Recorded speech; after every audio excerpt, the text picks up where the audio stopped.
SBN, Sports Business Now.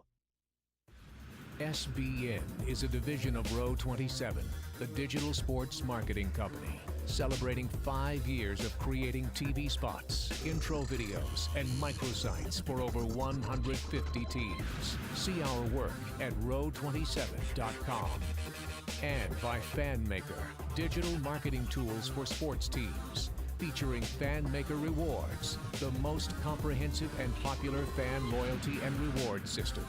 Learn more about our apps at fanmaker.com. SBN, Sports Business Now. Hey sports fans, welcome to SBN Live episode 45. This is where sports marketing and technology meet. My name is Max Huber. I thank you for joining us today. We're going to be all over the map. We're joined by SBN Live contributor Katia. She's with us most every single week, and she really classes this show up, especially today when I'm sick. But I think I sound really sweet. I don't know. Really? I get that sweet. I don't know. I don't know. Whatever. I think it's in your head, but it's okay. It probably is in my head. It's I'm probably overdosing on vitamin C, and you start to think funny. Recipe for a good show. Recipe for a great show. All we need now is some beer or vodka. Anyway, like I said, we're all over the map today. Let's start off with our first story. This one involves Under Armour. And kind of an interesting thing, they're going to buy MapMyFitness. They're buying the popular workout application company MapMyFitness for $150 million, putting the sports apparel maker in charge of one of the biggest social sports communities on mobile devices. I've got it on my phone, so it's just interesting. You see Under Armour, an apparel-based company known for their moisture-wicking shirts and their athletic shoes, say it's agreed to buy the app to broaden its existing digital offerings and augment plans to become a premier sports company. So, they've got the running shoes, they've got the running apparel, now they've got the running app in their arsenal that they're going to have. It's a very interesting outside-of-the-box kind of plan that they have, and with over 700,000 daily users of MapMyFitness and 9 million total, it's a great market for them to kind of get into and possibly even include some of their advertising and marketing in it. Katia, what are your thoughts on this, interesting combination of Under Armour and MapMyFitness? Yeah, I think it's a great acquisition for Under Armour and seems to really be playing into the game with big dogs like Nike and Adidas. I think it's a great app as well. I think it kind of showcases their brand as well as kind of being a high performance active brand. And, I've used Nike Fuel Band before and I wasn't very impressed. Okay. I didn't really get the fuel points, and this kind of seems like it's more interactive and more high performance. So I think that they're going to have a really good influence over this, and I'm curious to see how their advertisements are going to look with that as well. Yeah, and like you mentioned, you've kind of seen the technology already take place so far with Nike, and they've had their band, they've had the Nike Plus in your shoes. Adidas has kind of gone this way too. So now with Under Armour, and I think they're really trying to step up their game as a running apparel company to really do this, and they don't see it as just an app company, so to speak, but actually a fitness company as well. So like you mentioned, it'll be interesting, and then so many different groups out there like Google, Samsung, Apple having wearable devices. Will that also take place into this? I mean, you've got this application on your phone, but will Under Armour come out with something that you can put into your shoe or wear on your wrist or whatever? So, is this something, you tried the Nike Band. Is this something you think maybe you'd try if you were a hardcore Under Armour person? Yeah, definitely. Under Armour really seems to be appealing to the consumer versus just the athlete and the professional and high school kind of prep school athlete. So this is a great step. I think I would definitely look into this and maybe get the matching gear as well. It'll just be a whole branding campaign, I think. Right, and with MapMyFitness, you've got all sorts of things like workout plans, whatever. You've got MapMyRun, which is out there, but strictly based on running. So I think it'll be a good combination of the sports apparel company partnering with the mobile application to trying to see what happens. and go from there. It'll be interesting to see once it really launches. Speaking of something launching, 2014, MLB approves expanded replay. Major League Baseball took a big step forward for full-scale instant replay reviews today when the 30 club owners unanimously approved funding for an extensive video system that would allow managers to challenge almost every umpire's call except balls and strikes. One of the big concerns that a lot of purists have is that baseball is a human game. You want the human element. You want it's just a part of the game, but throughout the years, we've seen some missed calls. We've seen some very bad calls, and this should take away from that, but also hopefully not add to the time. And baseball in itself can be a very long sport, especially if Justin Verlander's not pitching.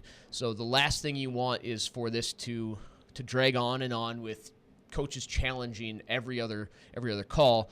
I like it. I think that you have to walk that fine line because we are in such an advanced stage and people expect this kind of thing. I still do like the human element, and as long as they don't just completely get rid of umpires and have some robot back there calling balls and strikes, I'm okay with it. It'll be interesting to see if it does affect the game time. What are your thoughts, Katia? Yeah, of course we all saw this coming, and especially with the social network that we are all engaged in and people seeing things on TV that you really can't see behind the mask.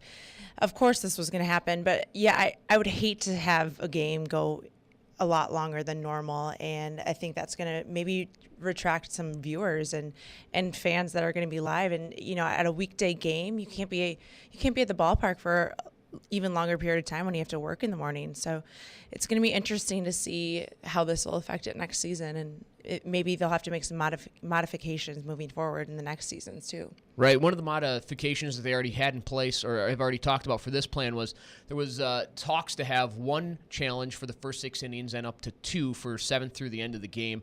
I think they have narrowed it down to 2, so obviously you keep it minimal.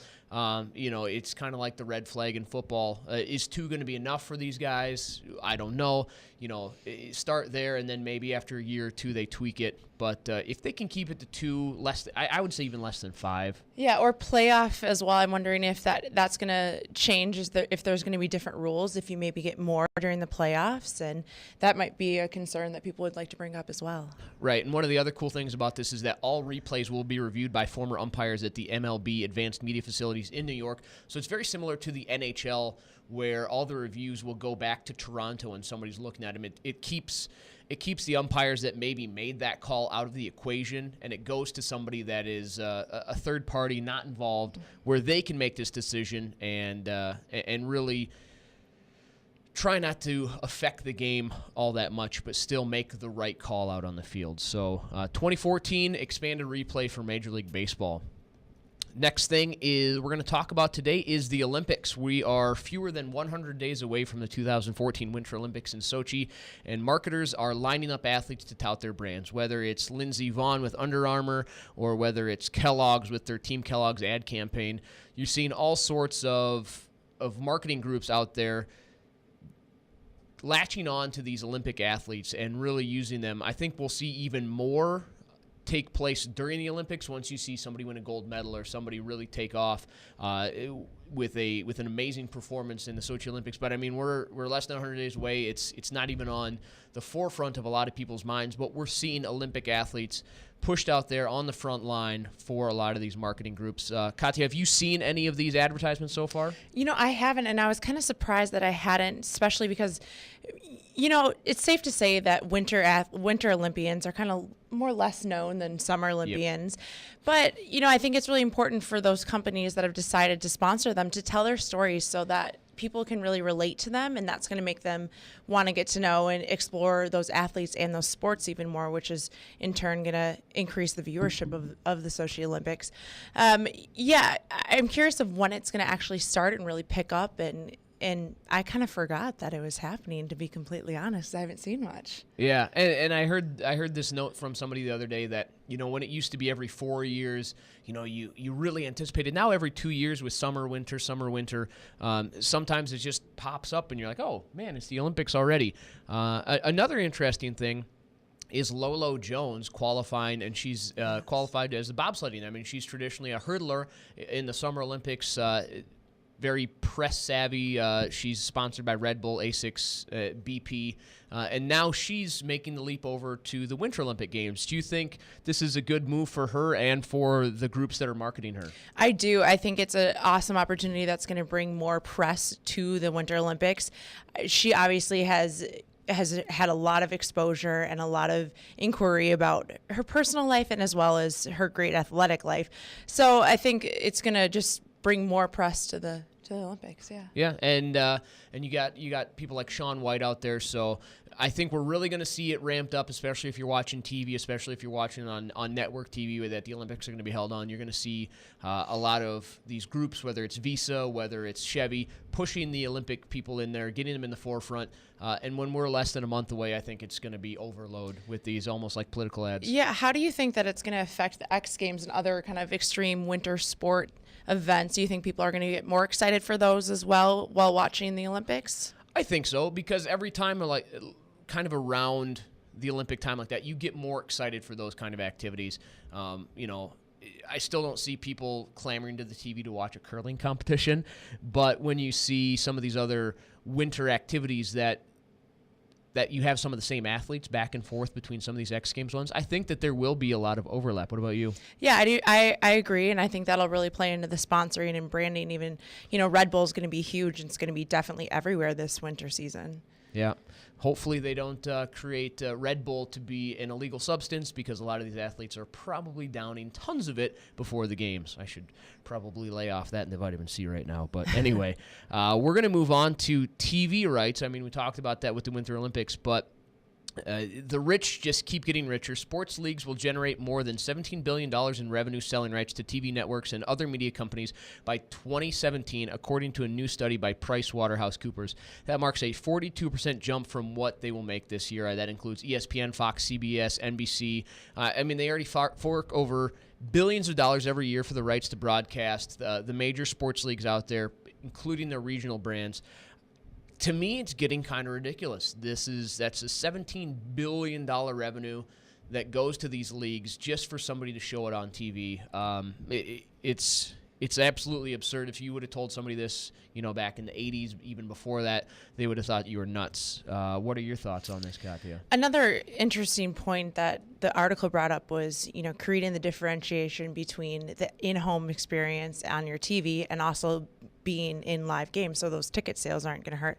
I think that's going to really play into how the new stadiums and arenas are being built, so that every single person in the stadium has a great experience, win or lose, and they're going to want to come back and not just watch it on TV, so that even though you may be in those nosebleed seats, you're going to still see as much action as possible and won't lose those viewers to bars or restaurants or the NFL Sunday ticket.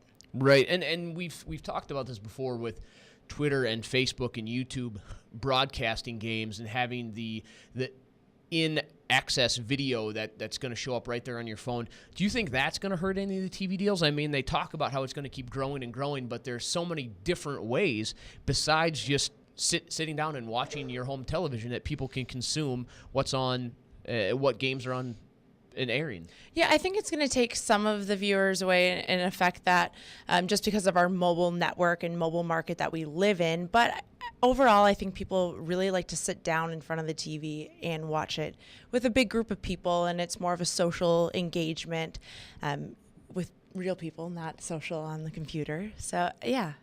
Yeah, it's interesting. I just went to a Vikings game the other day, and it is a different experience. I like watching on TV personally. You get the replays instantaneously. You get the commentators with calling it and giving you different insights into the game.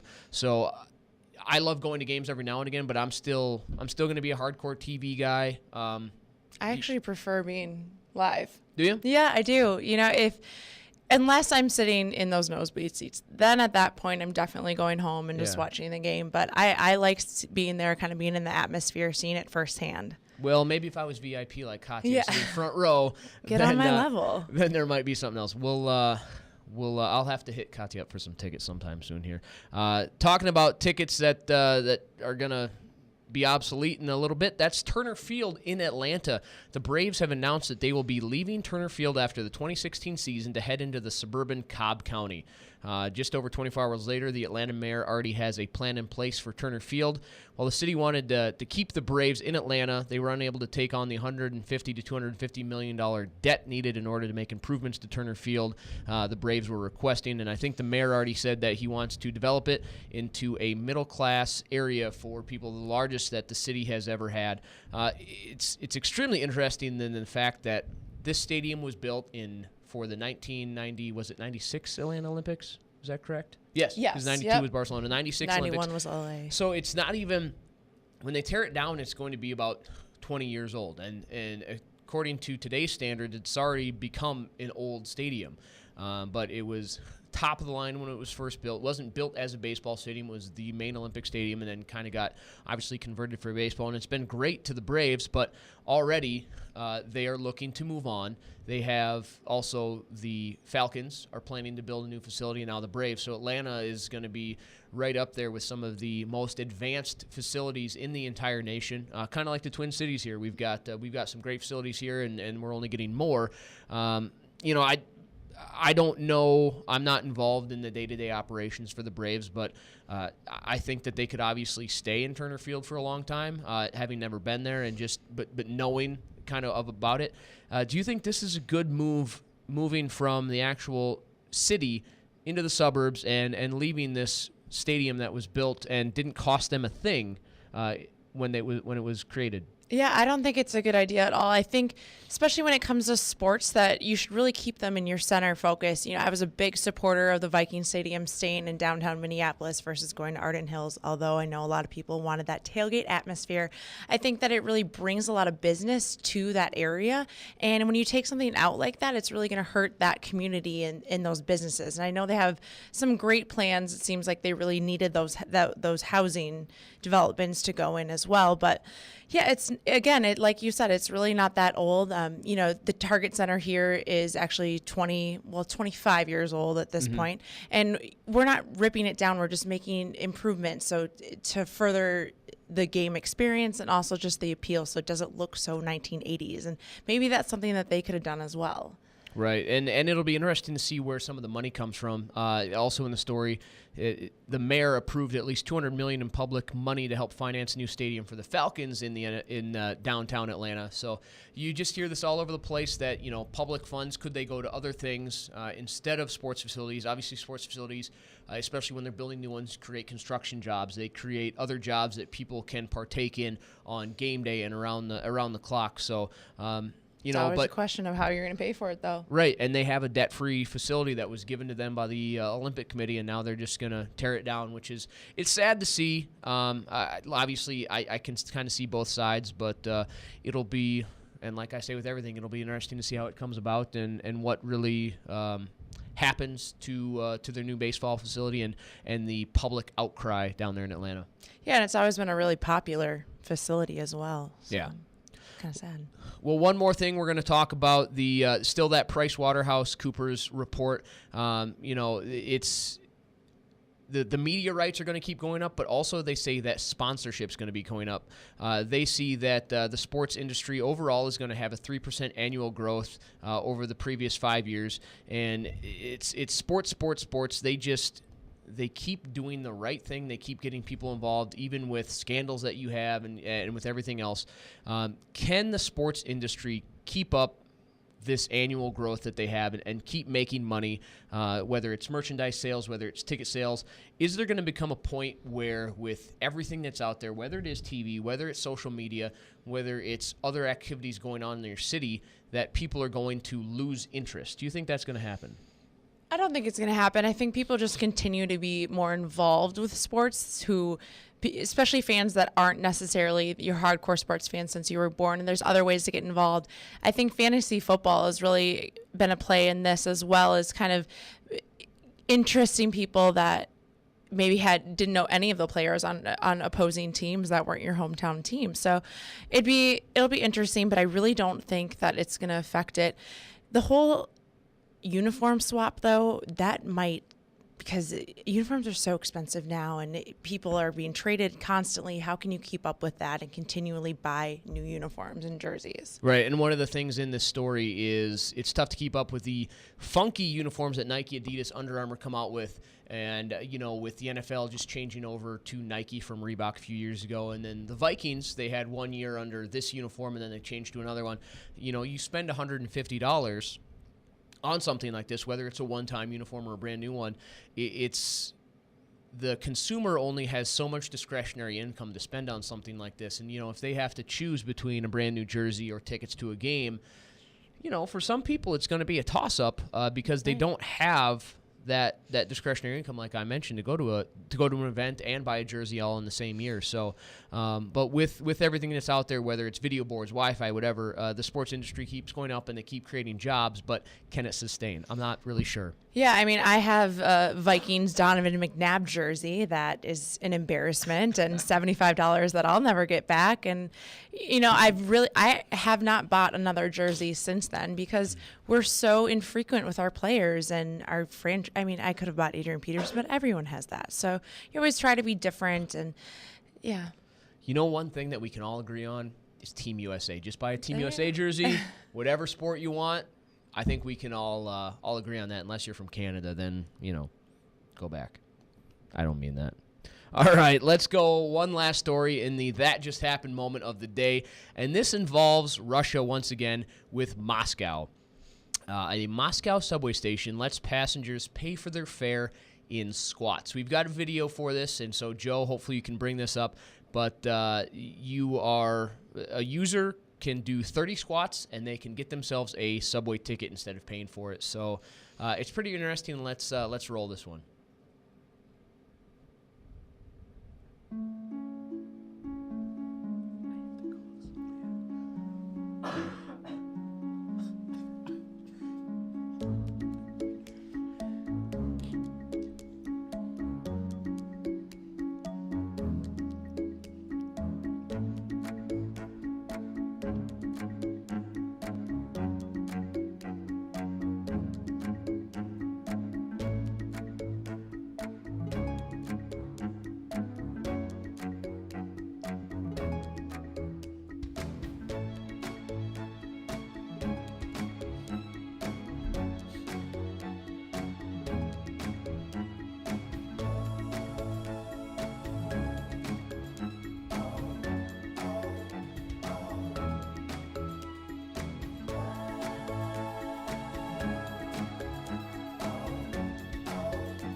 So I don't know about you, Katia, but that's pretty cool. It's actually sponsored by the Russian Olympic Committee. They say that, it's not just about watching the sport on TV, but actually involving everyone in the sporting way of life. And,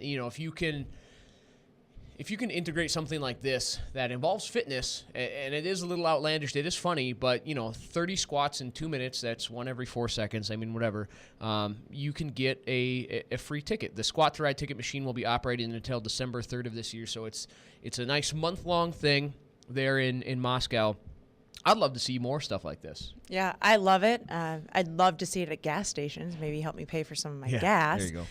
I think they should definitely bring it when the Olympics are actually running as well, and kind of get all the countries involved. That'd be great. Right. It's I think it could be good for a sponsorship opportunity for some sort of, like a Lifetime Fitness and Right. Anytime Fitness. They, especially around here in the Twin Cities, when we get the Metro Transit light rail completely up and going, you have a place here, and maybe a month-long thing is great because it just gets some recognition for it for a time being, but economically it might not make sense to keep it running forever. But I think it's great. Do you think that it's going to get people excited about the Olympics, or just get people excited that it's free ticket? I think people are just excited about free ticket. Maybe they'll notice the sponsor. And I think, like you said, we could bring this to other places and maybe have various fitness weeks and people could get excited about it. And it would also encourage public transportation as well, which I know cities are always trying to improve on. Right. Let's see who's able to take the ball and really run with it from this whole thing. But we want to thank everybody for watching. I apologize for being sick and a little loopy with the vitamin C. But